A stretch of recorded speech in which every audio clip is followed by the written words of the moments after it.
শহরটা যখন আয়নায় নিজেকে দেখে তখন সেও বোধহয় একটু থমকে দাঁড়ায়।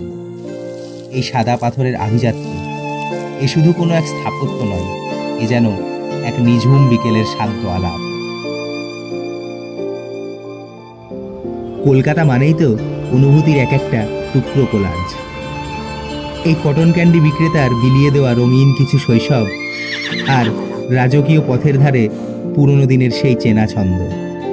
কোনো এক ক্লান্ত বিকেলের পরন্ত রোদে এই চত্বরটা যেন হয়ে ওঠে এক চিলতে শান্তির ঠিকানা, যেখানে ধুলো জমা স্মৃতির ধূসর পাতারা আজও ভিড় করে বসে থাকে।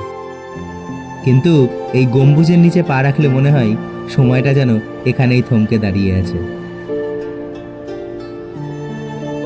এক একটা পাথর এখানে যেন এক একটা ইতিহাসের সাক্ষী। ক্যালেন্ডারের পাতা উল্টাই, মানুষ বদলে যায়, কিন্তু এই স্থাপত্যগুলো থেকে যায় আমাদের সবটুকু পাগলামির নীরব দর্শক হয়ে।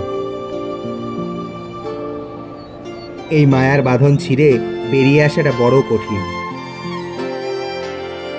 অলিগুলি পেরিয়ে যখনই এখানে ফিরে আসি, মনে হয় প্রতিটা খোদাই করা নকশা যেন কানে কানে বলে যায় কোনো এক ফেলে আসা প্রেমের কথা। আভিজাত্য আর আবেগের এই সন্ধিক্ষণে দাঁড়িয়ে নিজেকে বড় শান্ত লাগে, যেন এক অপার্থিব সৌন্দর্যের কাছে মাথা নত করা। তাই তো নন্দনের চত্বর পেরিয়ে আমরা মাঝে মধ্যেই ফিরে আসি এখানে, যেখানে কত শত প্রেম আজও হাত ধরে বেঁচে আছে। আচ্ছা, শেষ কবে প্রেমে পড়েছিলেন নিজের শহরের? অথবা শেষ কবে ভালোবেসেছিলেন এই মুহূর্তগুলোকে?